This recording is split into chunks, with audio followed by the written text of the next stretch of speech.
Okay, so this tonight, I shall be talking about community forest gardens. So there's a lot of, I'll be going over what a forest garden is and the main kind of parts of the forest garden, and then the community aspect as well, which is really all about the people. And yeah, so there's not a vast amount about plants in here, I'm afraid. I mean, I love plants, and I've got a lot of plants, but there's not that many in this talk. So it's not really about forest gardens per se and how to design a forest garden or anything like that. But if you do have any questions at the end, I mean, I'm more than happy to take questions, to go through any kind of questions you've got about forest gardening or any kind of ideas about what it is. I've also have a range of books. They are not for sale. They're just for looking at. So these are kind of books that they're kind of like the most important books for me and the most relevant to this talk as well. So anything that you do have a quick flick through.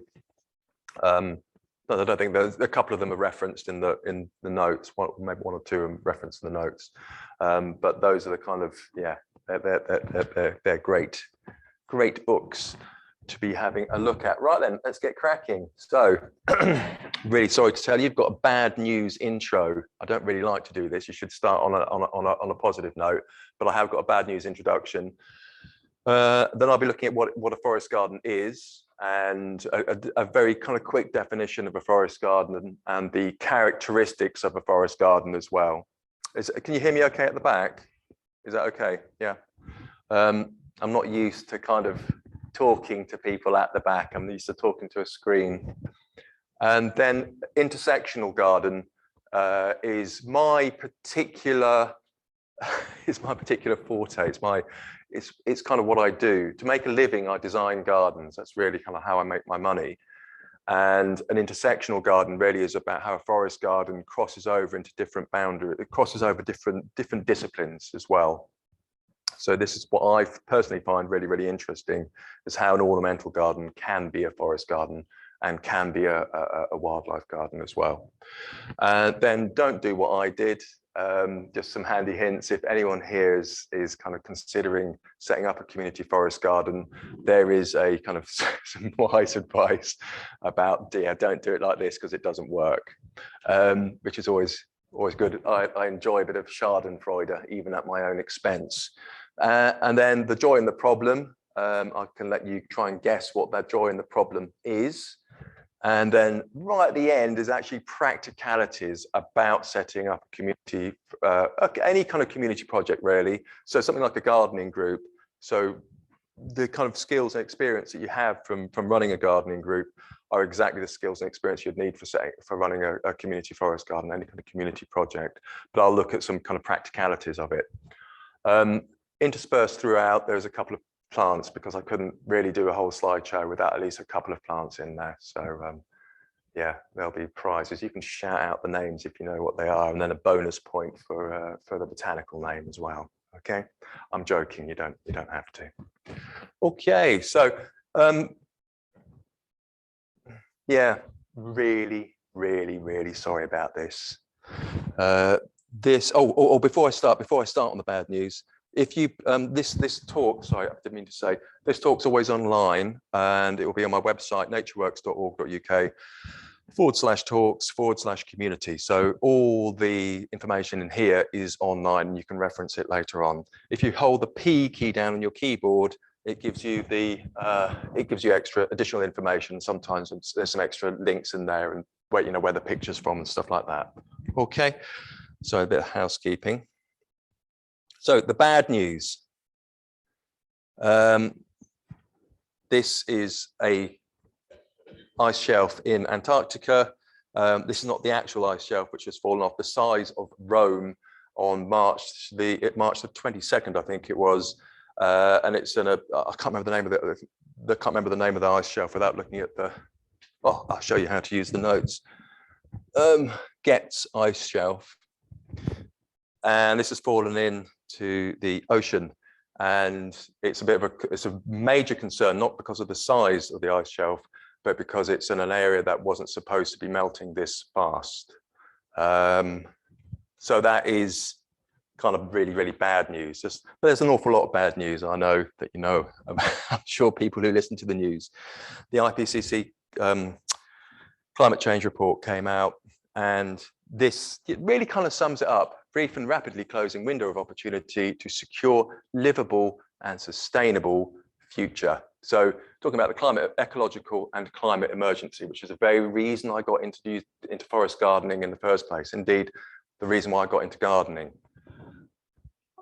Yesterday, there was I think it was a third part, what the actual practical actions that you can do about climate, ecological and climate emergency.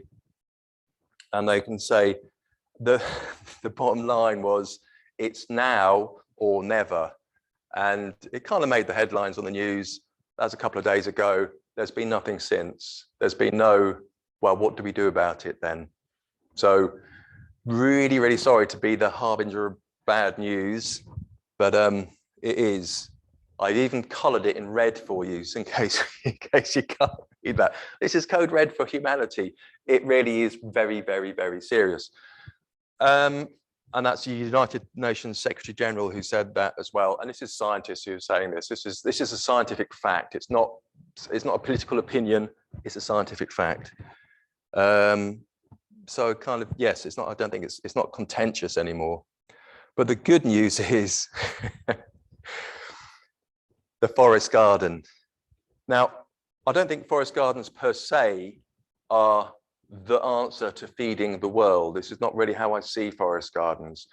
How I actually see them are models for social change, which might sound a bit kind of far-fetched, but really it's about how a forest garden functions and what a forest garden is as a model for other ways of life. Essentially, it is sustainable, productive, sustainable gardening.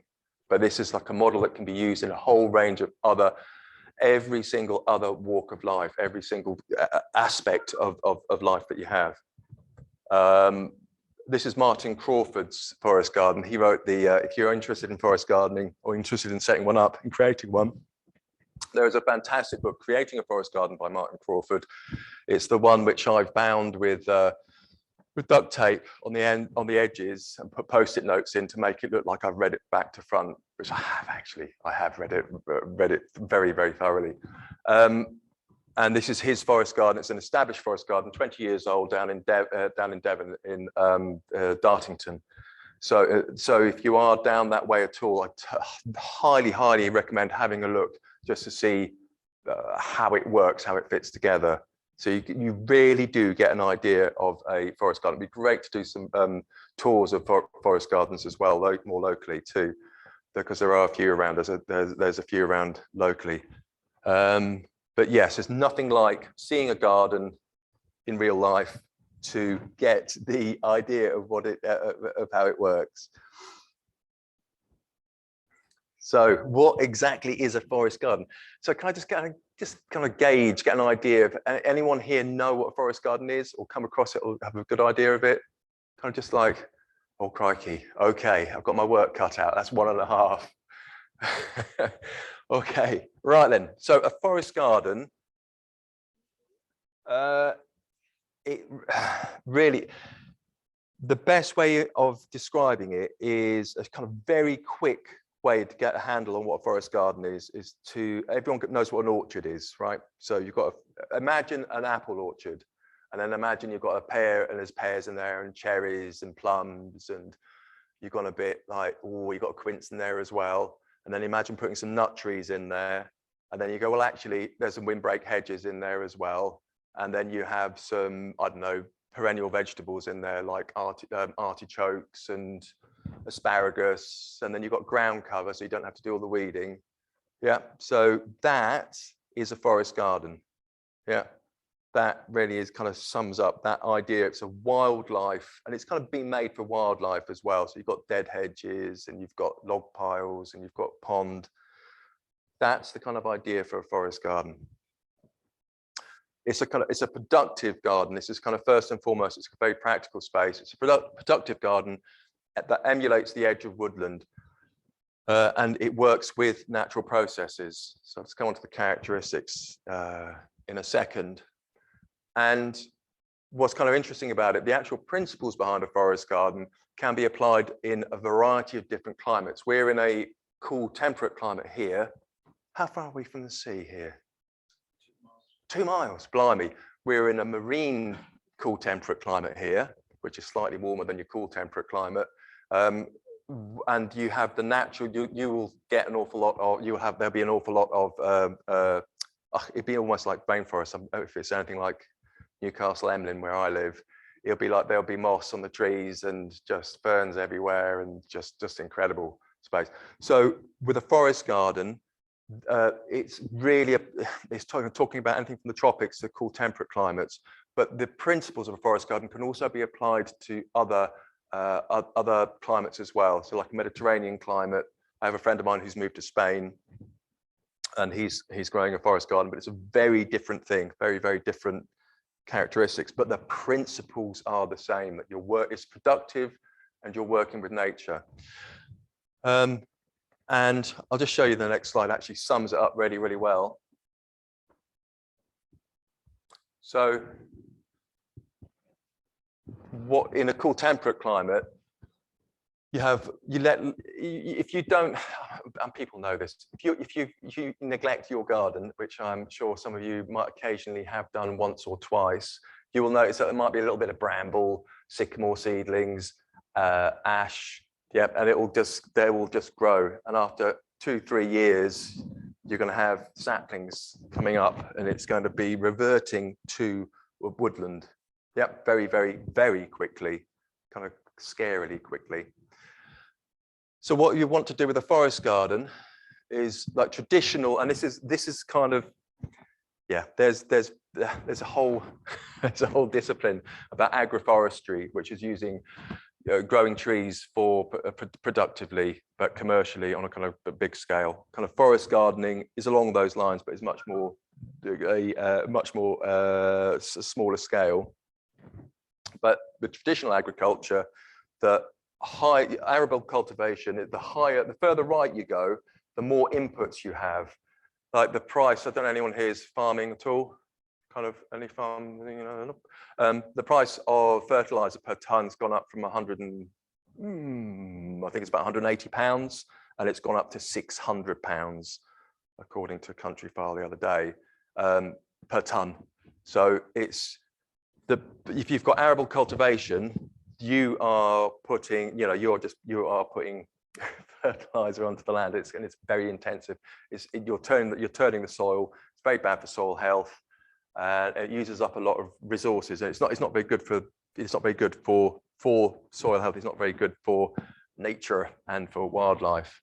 And then pasture is kind of better, and then you come to an orchard, and then a forest garden sits between an orchard and a kind of wilderness.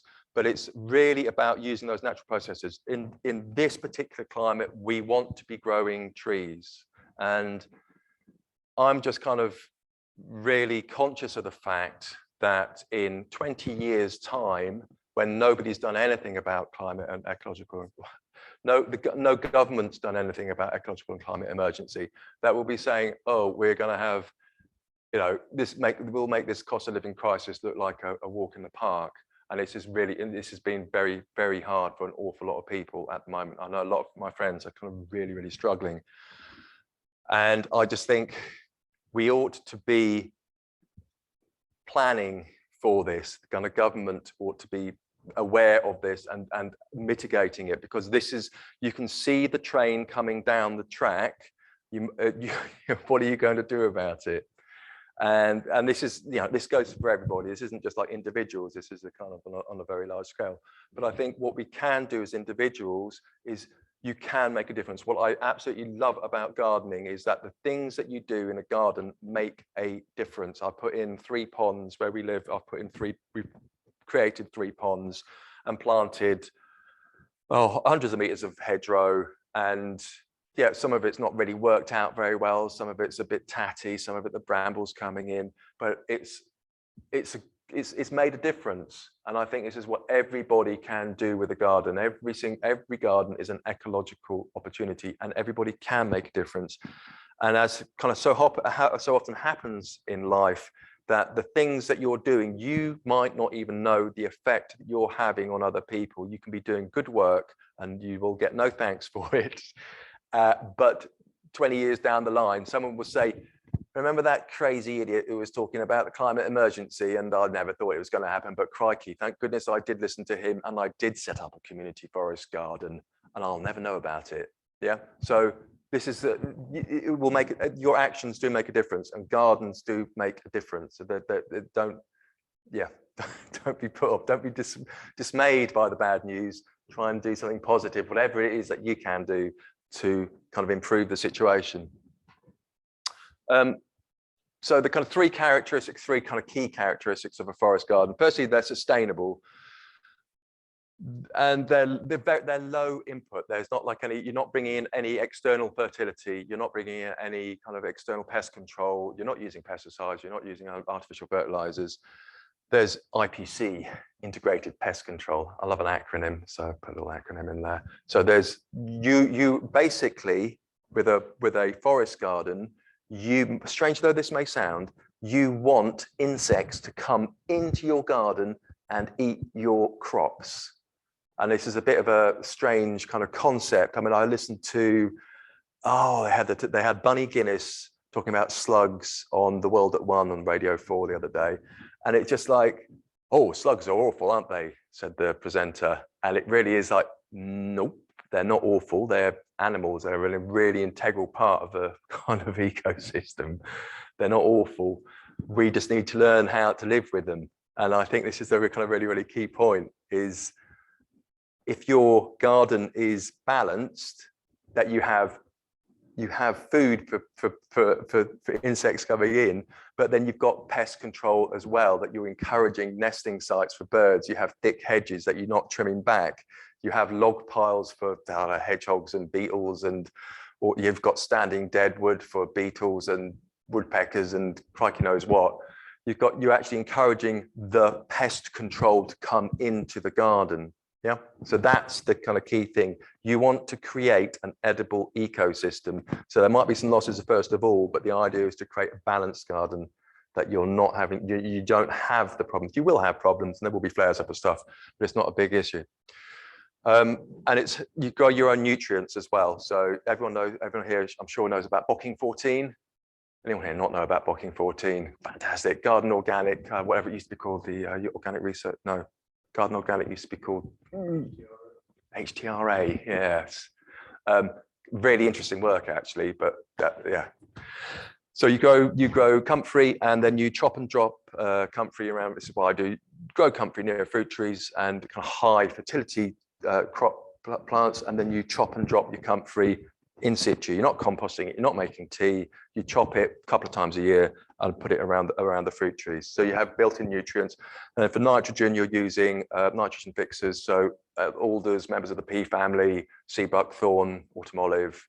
There's quite a few to choose from, and they will you'll get nitrogen back into the system. Yeah. So you have the nutrients already in there. You don't have to create tons of compost unless you've got annual vegetables.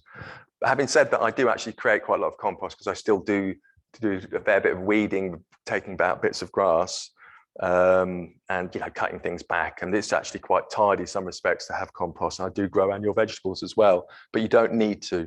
And then mostly you're using perennials, so you're using perennial vegetables.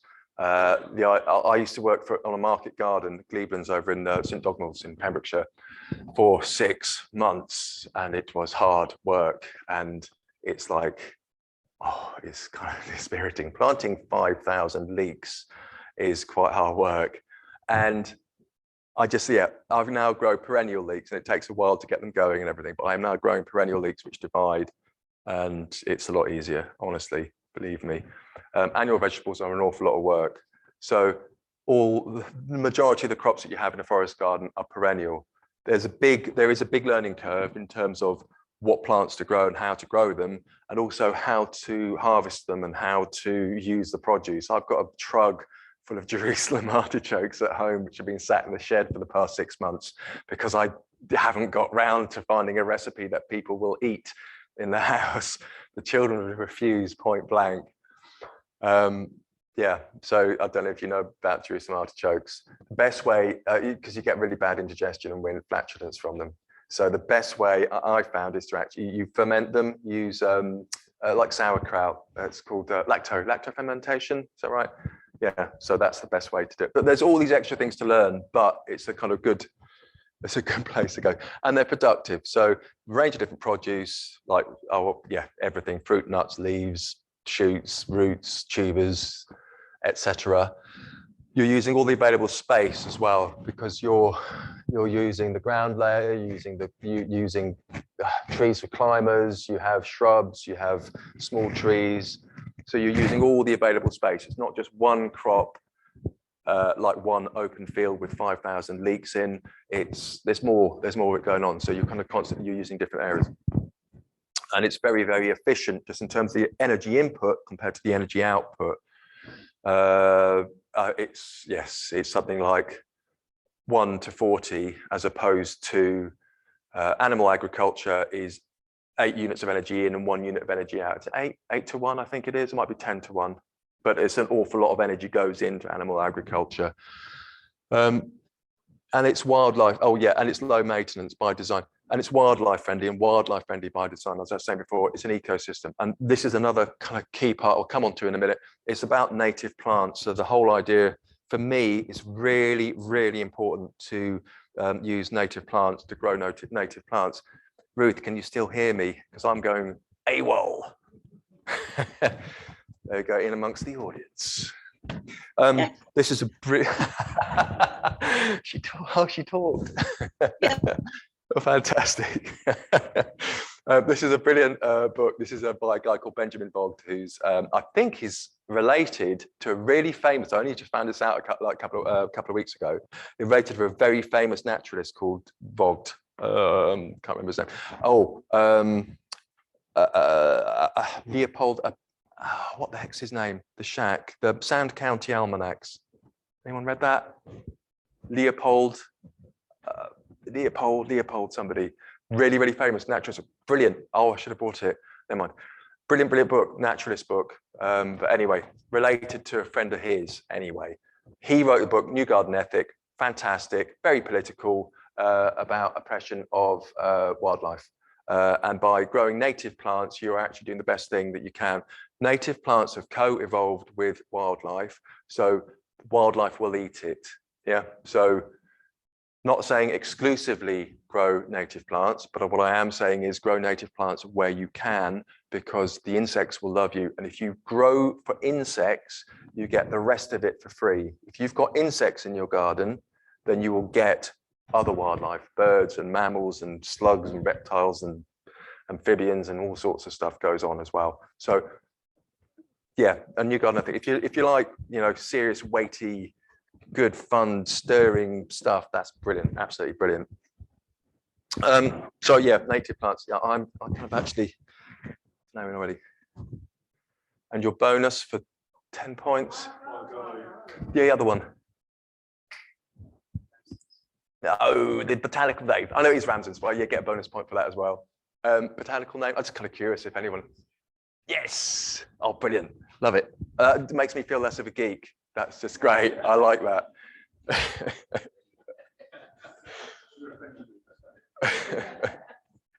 So we got intersectional gardening. Now, it's really funny. Martin Crawford is a bit of a hero of mine. And he's a really normal bloke. He's great. And he's quite funny, totally into his plants. I think, yeah, he's really good. But he's got a symposium. He's running an online symposium, and I've got I applied to be a speaker at the online symposium, and I haven't heard back from him. So it's about intersectional gardening is what I was going to do a presentation about. You get this for free, and you don't have to pay £220. What a bargain! But the idea is, a forest garden is an ornament. You can have an ornamental forest garden, you can have a vegetable forest garden, an edible garden, and you can have a wildlife garden. And the forest garden is like sits on the intersection. So I really don't see, but I don't see that any garden can't be a forest garden. Might kind of sound a bit strange, but every single garden has a potential to be. It depends how you define it, and depends what you're growing and how you're growing it.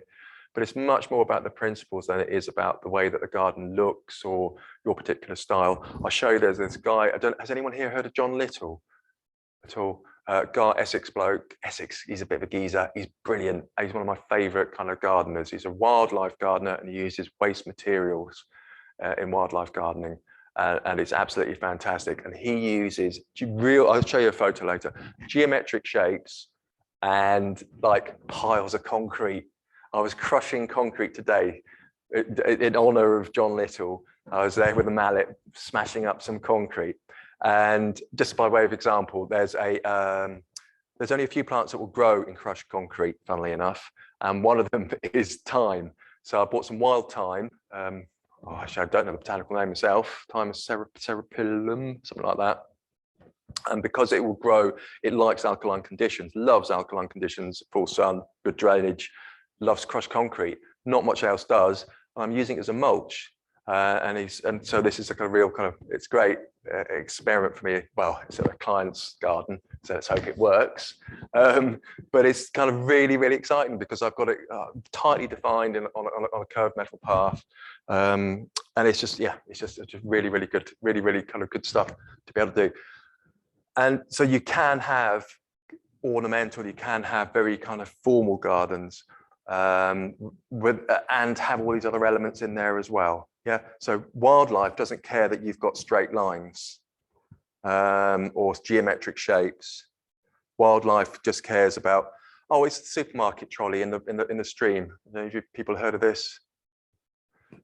Oh, an awful lot of riverways. Just a bit of a diversion. An awful lot of riverways have been dredged and have been cleared and straightened, and they removed a vast amount of the habitat in them. And there was a study done 2 years ago. Can't remember who it was. There was a university study, and they found that the best habitat for wildlife in the water are the supermarket trolleys that people are throwing in. Because if you think about it, a supermarket trolley in the stream is just full of nooks and crannies and catches stuff, and it's blocked up, and it has different stuff to eat, and it has weeds growing in it, and it's absolutely fantastic. So this is the kind of idea for a wildlife garden, is that you want to create a diversity of habitat as much as there's a diversity of species. Yep, so you want a diversity of habitat as well. But you make it look nice. Don't make your garden look like an abandoned shopping trolley.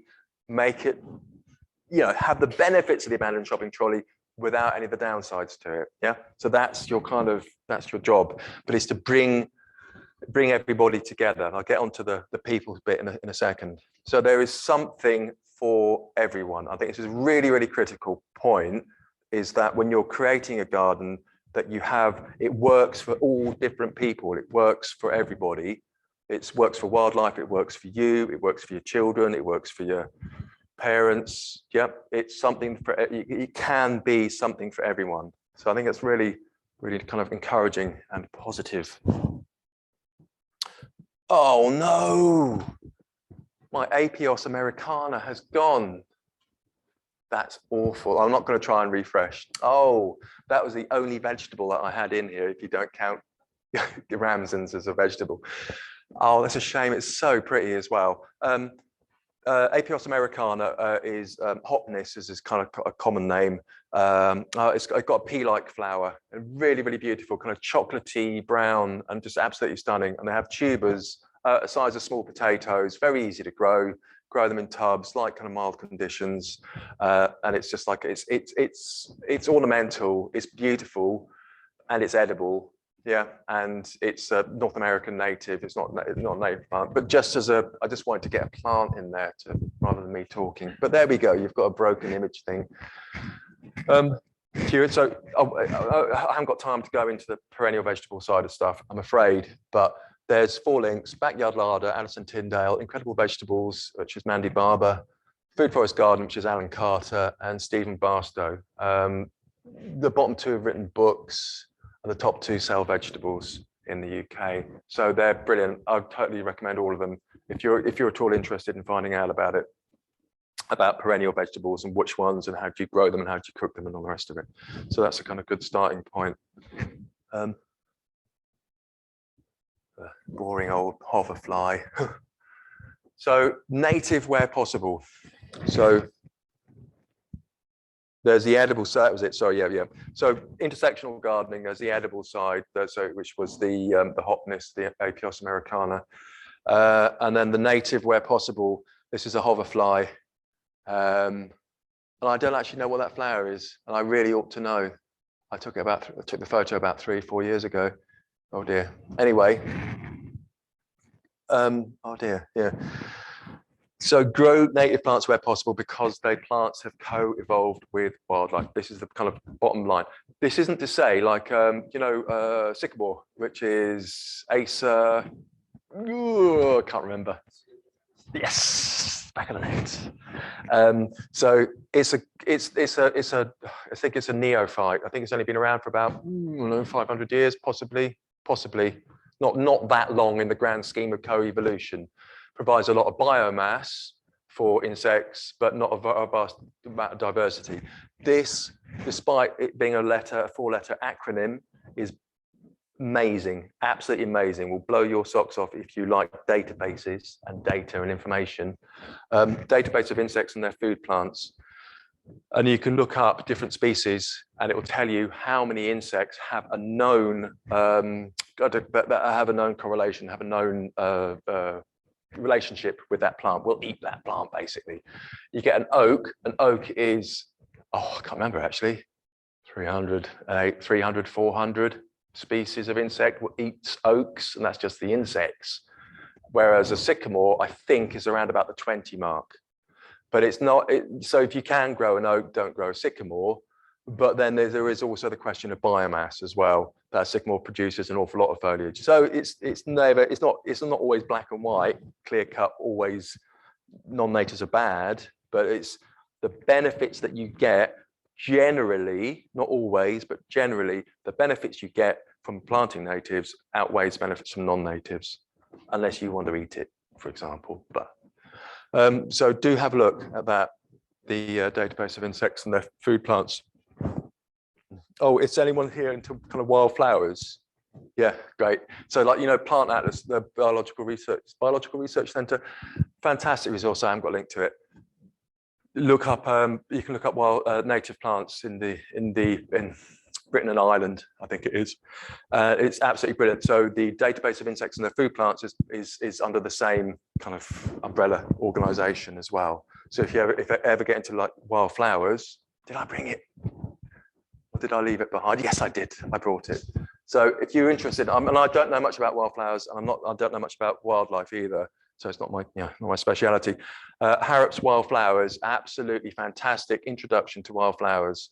And I'll kind of use this as a kind of reference for looking at plants that I can grow in an ornamental garden. So I'll kind of refer to this first of all and find out about conditions and see what likes to go where, and it has distribution maps on it as well. So kind of you want to plant stuff which is local, native to you, like native to here, rather than native to the Outer Hebrides, for example.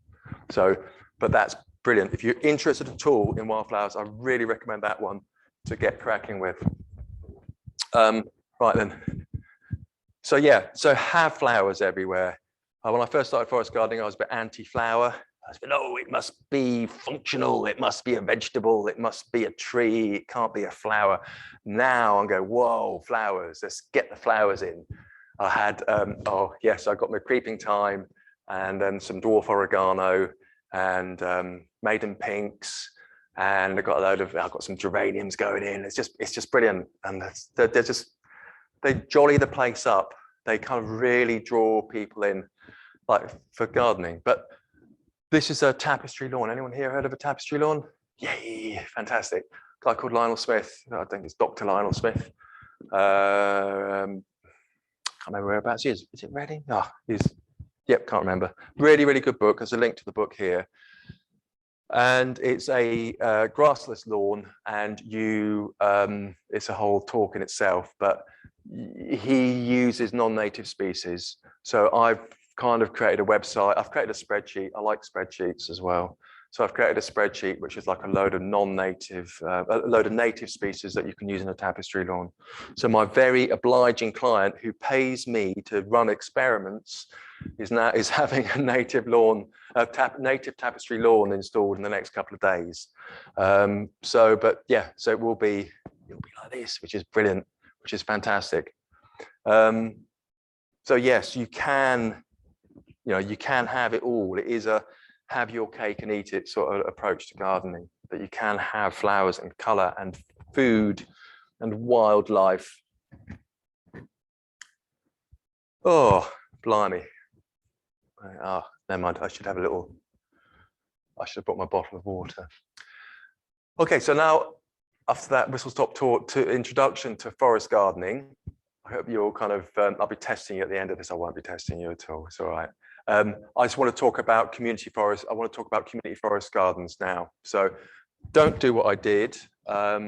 This is what I did. There's a village, I'll tell you, at Boncath in Pembrokeshire. There was an eco homes development, and these are the CAD drawings from the client, from the builder, the developer.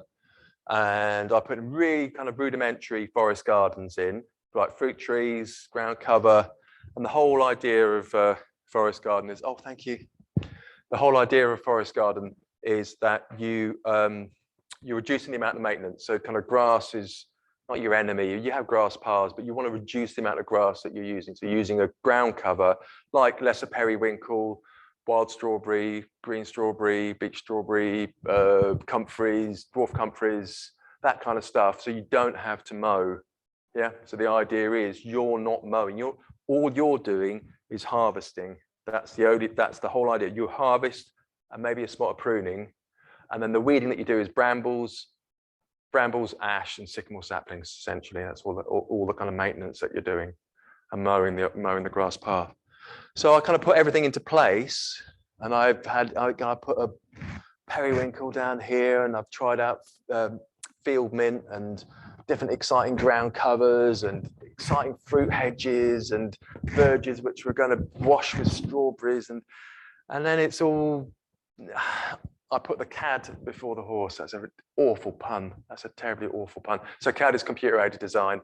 I did all the design, did all the work, did all the planting before I had the community. It was before the people had even moved in, and it's a real shame because there's an awful lot of work went into doing it, but it's not, you really need to get the community there first. So I kind of always say with a forest garden, like with any garden actually, is always to know what it is that you're doing, know what you're putting together, and then take your time with it. So just if you've got grass, leave it as grass, mow the grass. If you put some trees in, mow around them until you're ready to go on to the next stage of planting a ground cover or putting in shrubs or doing whatever. So I kind of try to do everything, but actually I would have been better off planting trees, well-mulched trees and well-mulched hedges, and then the rest of it just gone, oh, it'll be grass, it'll be fine.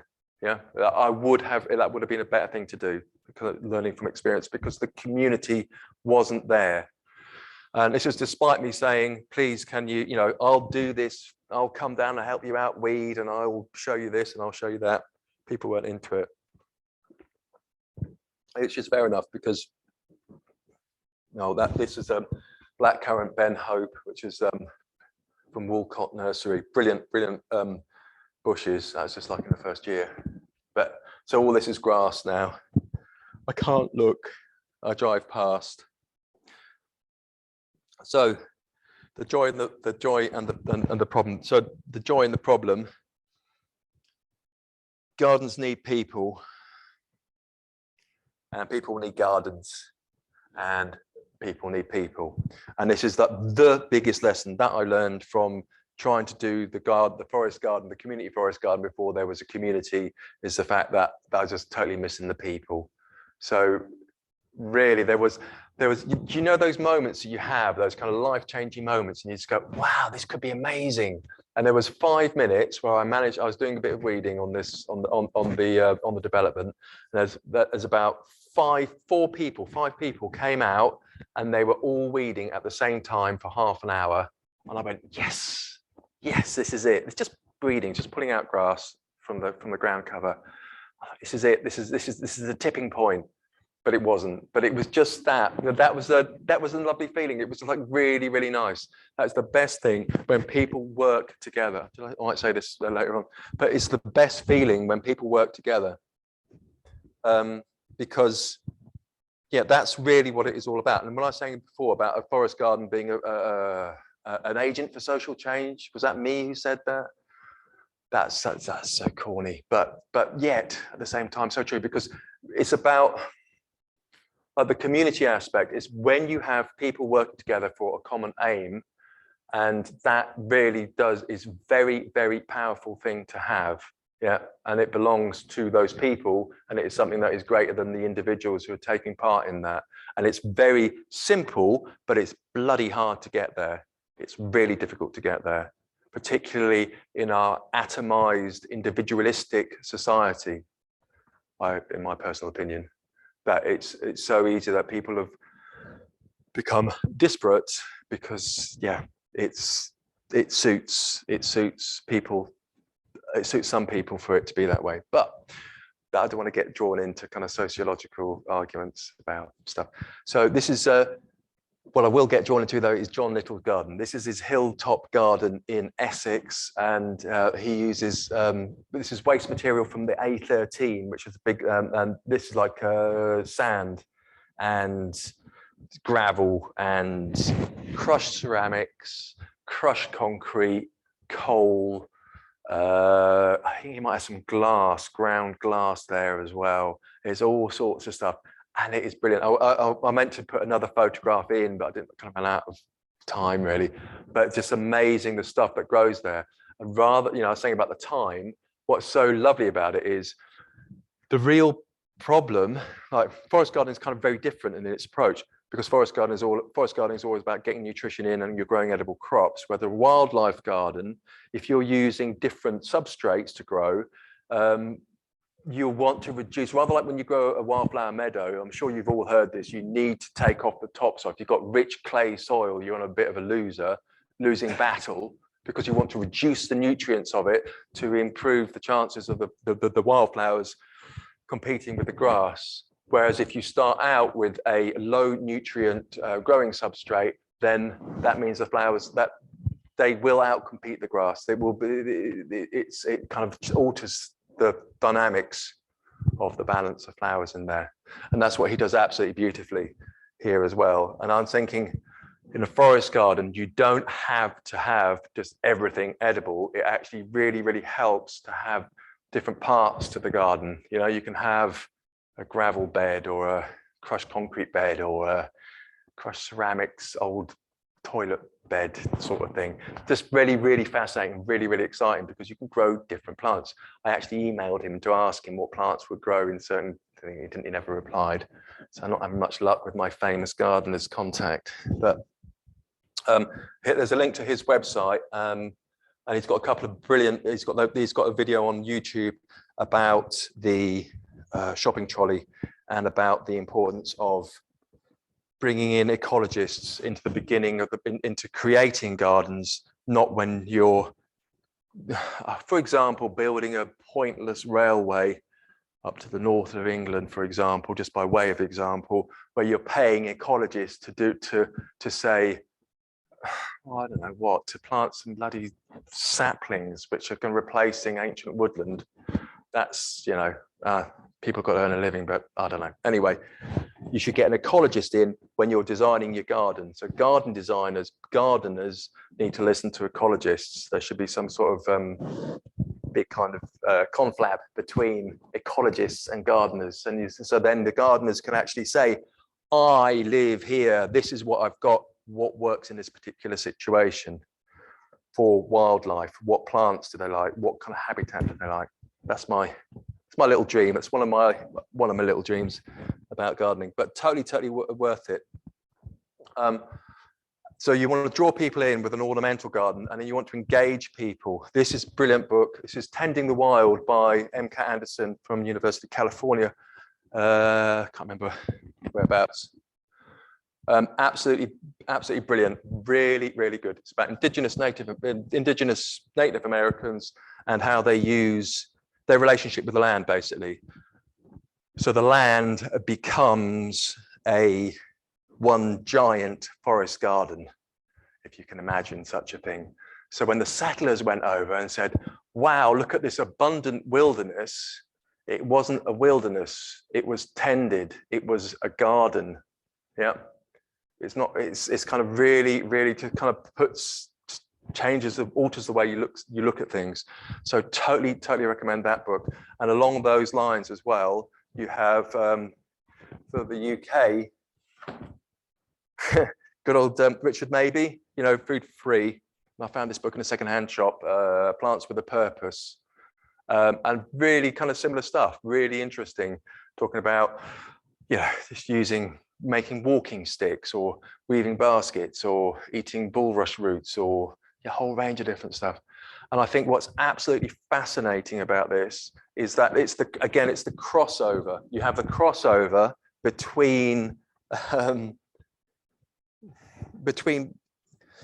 wildlife and food and people and gardens. Yeah, that intersection. So you can actually have it all.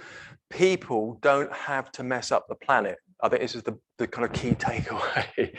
You can have a garden and you can have a way of producing food and a way of producing buildings and houses and places to live and transport and all the rest of it that doesn't mess up the planet. There is a way to do it. Yeah, it can be sustainable. And I think it's kind of really inspirational, like people's work, where you can see people have done it in the past. Indigenous Americans lived for 10,000 years. Oh, can't remember. A few thousand years without having altering the landscape and altering the ecology of North America, but not having an adverse effect on it. So they did it for thousands of years. So it can be done. So I just think there's a lot of valuable lessons that can be drawn. But anyway. And so the joy in the problem is people, and it's coming round to people, getting people to come round to the idea of a community forest garden. If you're interested and if you want to work with other people, then how do you do it? And the idea of different personalities and different roles and different situations, people with families, people by themselves, people, just all sorts of different stuff going on. People are so complicated. They really are hard to. It is like herding cats. It really is, but it's difficult. It really. Ask Roy about running a gardening club. How hard? So something which seemingly should be so simple. How hard can it be? But this is the best moment. This is, you know, people working together. That's Nut Bob, who runs a nut farm. That's Martin, my friend Martin, who's an orchard guy near. I can't remember who that is. And this is down in Poppet Sands, and for the People's Orchard in St Dogmell's, and we're planting fruit trees. And it was cold and miserable, but it was brilliant. It was really good. And I went down there the other day and met up with Martin, and we exchanged fruit trees in the car park, which I think is just like something so surreptitious about it, but it was brilliant. And he went off and pruned these trees when we did the tree swap.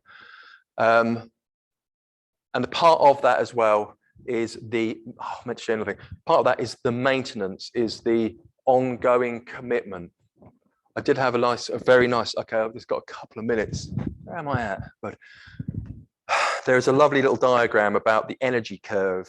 So a forest garden, like any garden, you want to change it from, if you think of states of energy. So I'm sure most people here have got some sort of lawn and they do some sort of mowing, but changing the mowing is a regular amount of energy that you have to put into doing it. And it's hard work. And then by reducing the amount of grass, you reduce the amount of energy. But to reduce the amount of grass in your garden requires deturfing. Anyone here done deturfing? I'm sure you have. I've actually bought a turfing iron. I had enough. I bought a turfing iron for slicing up the sods. It's hard work. So you have a bump that goes up and it comes down and it sits at a lower level. So likewise with any garden, you have the initial energy that goes in, but with a forest garden, the level of maintenance is you maintain it, it's much lower. It's easier to maintain once it's established. And that's a key thing as well. It's so funny. People really, to get people to weed is so difficult. It's actually one of my, if I have the time, it's one of my favorite pastimes, but it is the hardest bloody thing for a garden, is to get it maintained. If you're doing a commercial project, you need to have it, paid for. You need to have that money. Before you set out with the project, you need to say, this is what needs to be done. This is the maintenance. This is how much it will cost, and factor that in at the beginning. John Little talks about, I think it's 40% of the budget, whereas it's most budgets are about 90% what you see, and then 10% a 16-year-old going around with a petrol strimmer cutting the grass. Okay, oh yeah, that's a bit too many bloody words at this time of night. If you want to build a ship, blah-de-da-de-da, don't do this. Teach the people to yearn for the vast and endless sea. I won't pronounce his name. He's a chap who wrote, not the Navigator, what's it called? The Pilot. Yes, what is it again? The Little Prince, yes. But I love that. I just love the idea behind this, is that you want to inspire people. You don't want to show people, this is how you garden. I mean, you do want to show people this is how to garden, but if they are interested, if they want to, then they will find out. So anyone here who's interested in the community forest garden, I'm going to whiz through the really boring stuff at the end, but you will find out. You'll log on, you will get the information, you will do it, but you need to be inspired. You need to go there. I want to do this with other people. Yeah, that's the important thing, is the inspiration. Oh, crikey, structure, constitution, funding. Oh, this is the end bit. You're okay. So this is I should have ended up on no, I've got a plant at the end.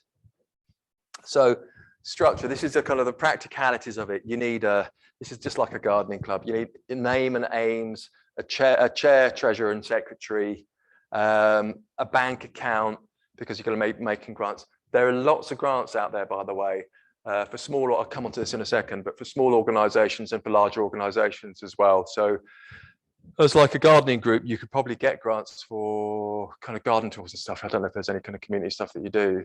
But there are, like ASDA had one, and there's like the National Lottery have like under £1,000 or something. There's a special fund that you can apply for, I think.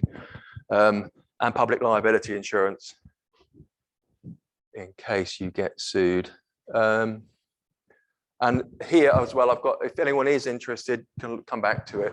There's a simple constitution, which Hazel Wildwood, I don't think it's her original real name, but she's lovely. She's great. She's really, really lovely, really helpful.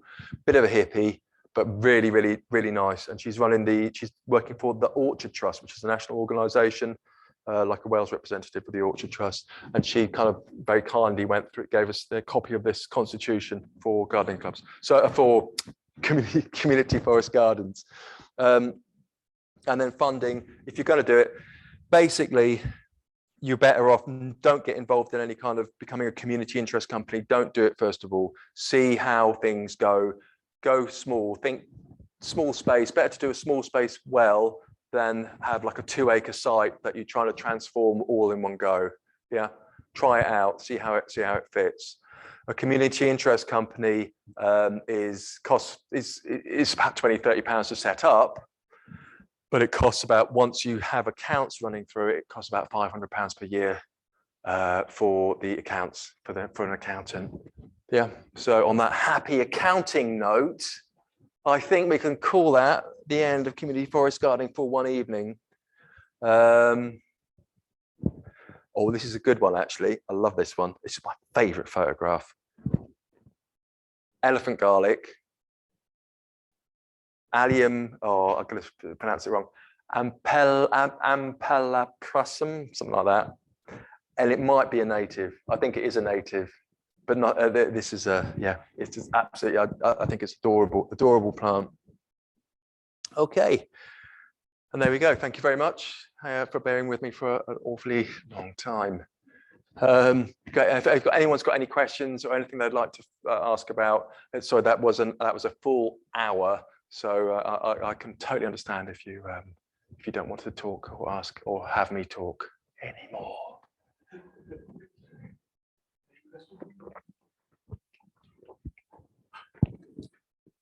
Blimey, that's fine. Hey.